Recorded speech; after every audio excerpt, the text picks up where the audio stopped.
বাংলাদেশের সর্বশেষ গুরুত্বপূর্ণ আপডেট সংবাদ আপনাকে স্বাগত। শুরুতেই সংবাদ শিরোনাম, পরে বিস্তারিত। শুরুতেই জানাবো, সামনে আরও কঠিন সময় বললেন সেনাপ্রধান। দেশের ক্লান্তিলগ্নে বাংলাদেশ সেনাবাহিনীর সদস্যরা আইন শৃঙ্খলা রক্ষায় দিনরাত কাজ করে যাচ্ছেন। সামনে আরও কঠিন সময় আছে, সবাই মিলে কাজ করলে দেশকে এই ক্লান্তিলগ্ন থেকে উদ্ধার করা সম্ভব বলে জানিয়েছেন বাংলাদেশ সেনাবাহিনী প্রধান জেনারেল ওয়াকারুজ্জামান। এবারে জানাবো, আবারও প্রমাণিত হল তারেক রহমানের বিরুদ্ধে সব মামলা রাজনৈতিক এবং ষড়যন্ত্রমূলক মিথ্যা মামলা বলে মন্তব্য করেছেন বিএনপির মহাসচিব মির্জা ফখরুল ইসলাম আলমগীর। বিএনপির ভারপ্রাপ্ত চেয়ারম্যান তারেক রহমানের বিরুদ্ধে সব মামলাই ছিল শেখ হাসিনার সাজানো ষড়যন্ত্রমূলক, সেটি আবারও প্রমাণিত হয়েছে। আজ ২১শে আগস্ট গ্রেনেড হামলায় বিএনপির সব নেতাকর্মীদেরকে জামিন দিয়েছে হাইকোর্ট। এরপর জানিয়ে দিব, শেখ হাসিনার আমলে লুটপাটের চিত্র পাঠ্য বইয়ে আসা উচিত, যেন পরবর্তী প্রজন্ম জানতে পারে শেখ হাসিনা প্রতি বছর বাংলাদেশ থেকে প্রায় $16 বিলিয়ন পাচার করেছে। সেই হিসাবে সে এ পর্যন্ত প্রায় $250 বিলিয়ন বিদেশে পাচার করেছে। বাংলাদেশের আর্থিক খাতের লুটপাটের চিত্র ভয়াবহ। অনেকেই এর বৈধতা দিতে চেয়েছে। সব ঘটনাকে আতঙ্কজনক বলেছেন প্রধান উপদেষ্টা ডক্টর মোহাম্মদ ইউনূস। লুটপাটের এই ঘটনাগুলো পাঠ্য বইয়ে আসা উচিত, যেন নতুন প্রজন্ম পরবর্তী প্রজন্ম লুটপাটের বিষয়ে জানতে পারে।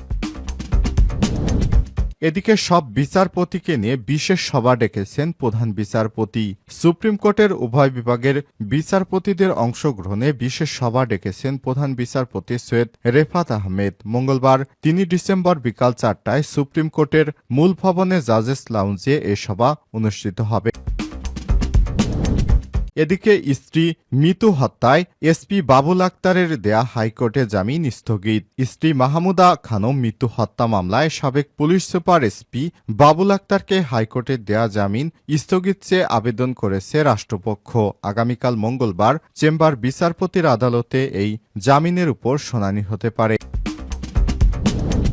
এবং সর্বশেষ জানাবো, ভারত সহ ৫ দেশকে ট্রাম্পের কড়া হুঁশিয়ারি, বাড়াবাড়ি করলেই বন্ধ মার্কিন দুয়ার। যুক্তরাষ্ট্রের নবনির্বাচিত প্রেসিডেন্ট ডোনাল্ড ট্রাম্প জানিয়েছেন, তার প্রশাসনের সময়ে ব্রিক্স জোটভুক্ত দেশগুলো, যা চীন, রাশিয়া, ভারত সমর্থিত উদীয়মান অর্থনীতির একটি জোট, ডলারের বিকল্প হিসেবে নতুন মুদ্রা তৈরির পরিকল্পনা সম্পূর্ণ ছাড়তে হবে। তার কথা না মানলে ১০০% পর্যন্ত শুল্ক আরোপের হুমকি দিয়েছে প্রেসিডেন্ট ডোনাল্ড ট্রাম্প। এতেই ভয়ানক বিপদে পড়তে যাচ্ছে ভারত। প্রিয় দর্শক, এতক্ষণ শুনছিলেন সংবাদ শিরোনাম, এবারে বিস্তারিত। তবে তার আগে বন্ধুরা, অনুরোধ থাকবে এই সংবাদটিতে একটি লাইক দিন। এই চ্যানেলে আপনি নতুন হয়ে থাকলে আমাদের সংবাদটি দেখতে দেখতে চ্যানেলটি সাবস্ক্রাইব করে রাখুন। কমেন্ট করে বন্ধুরা আপনার মূল্যবান মতামত জানিয়ে দিন আপনি বিশ্বের কোন দেশ থেকে বা বাংলাদেশের কোন স্থান থেকে আমাদের সংবাদটি দেখছেন এবং শুনছেন। এবারে বিস্তারিত। স্ত্রী মৃত্যু হত্যায় বাবুল আক্তারের দেয়া হাইকোর্টের জামিন স্থগিত। স্ত্রী মাহমুদা খানম মৃত্যু হত্যা মামলায় সাবেক পুলিশ সুপার এসপি বাবুল আক্তারকে হাইকোর্টের দেয়া জামিন স্থগিত চেয়ে আবেদন করেছে রাষ্ট্রপক্ষ।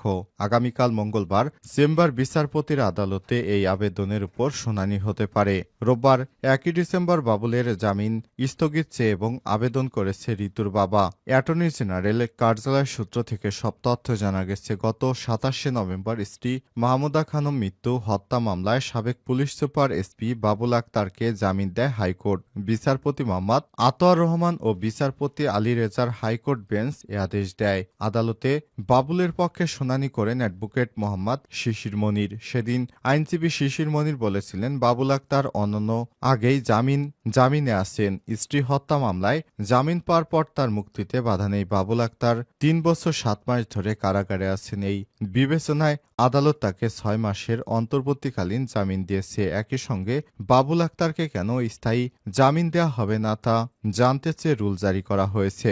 এর আগে মাহমুদা খানম মৃত্যু সামনে আরও কঠিন সময় আসছে। সেনাপ্রধান দেশের ক্লান্তিলগ্নে বাংলাদেশ সেনাবাহিনীর সদস্যরা আইনশৃঙ্খলা রক্ষায় দিনরাত কাজ করে চলেছে। সামনে আরও কঠিন সময় আছে। সবাই মিলে কাজ করলে দেশকে এই ক্লান্তিলগ্ন থেকে উদ্ধার করা সম্ভব বলে জানিয়েছেন বাংলাদেশ সেনাবাহিনী প্রধান জেনারেল ওয়াকারুজ্জামান। রোববার 1 ডিসেম্বর ঢাকা সেনানিবাস আর্মি মাল্টিপার্স কমপ্লেক্সে মুক্তিযোদ্ধা সেনা সদস্যদের সংবর্ধনা এবং সেনাবাহিনী শান্তিকালীন পদক বিতরণ অনুষ্ঠানে সব কথা বলেন সেনাপ্রধান। স্বাধীনতা যুদ্ধে অংশগ্রহণ এবং দেশ স্বাধীনতা হওয়ার পর সেনাবাহিনী গঠনে অবদান রাখায় মুক্তিযোদ্ধা এবং সেনা সদস্যদের প্রতি কৃতজ্ঞতা জানান সেনাবাহিনী প্রধান। তিনি বলেন, আপনাদের অবদানের ফলশ্রুতিতে আজকের এই সেনাবাহিনী দাঁড়িয়েছে। সেনাবাহিনী দেশের ক্লান্তিকালে অনেক ভালো কাজ করে যাচ্ছে। দেশ এবং জাতি এই সেনাবাহিনীর কাছে কৃতজ্ঞ। দেশের আইনশৃঙ্খলা রক্ষার কাজে সেনা সদস্যরা দিনরাত পরিশ্রম করে যাচ্ছে। এছাড়াও দেশ এবং জাতি গঠনে বিভিন্ন সময় আমরা নিয়োজিত আছি। এ সময় তিনি আরো বলেন, বিশ্বশান্তি রক্ষায় আমরা ইউএনও মিশনে কাজ করে যাচ্ছি।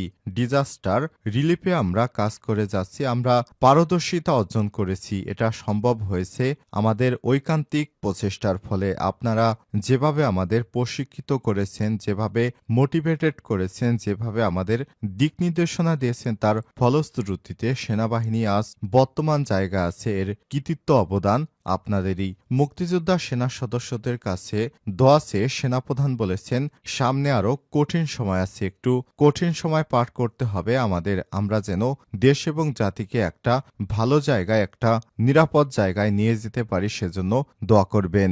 এছাড়াও খেতাবপ্রাপ্ত বীর অনুষ্ঠানে মুক্তিযোদ্ধা সেনা সদস্য ও তাদের নিকটাত্মীয়দের সঙ্গে কুশলাদি বিনিময় ও শুভেচ্ছা উপহার দেন সেনাবাহিনী প্রধান জেনারেল ওয়াকারুজ্জামান। লুটপাটের চিত্র টেক্সট বুকে আসা উচিত, যেন পরবর্তী প্রজন্ম জানতে পারে, বলেন প্রেস সচিব।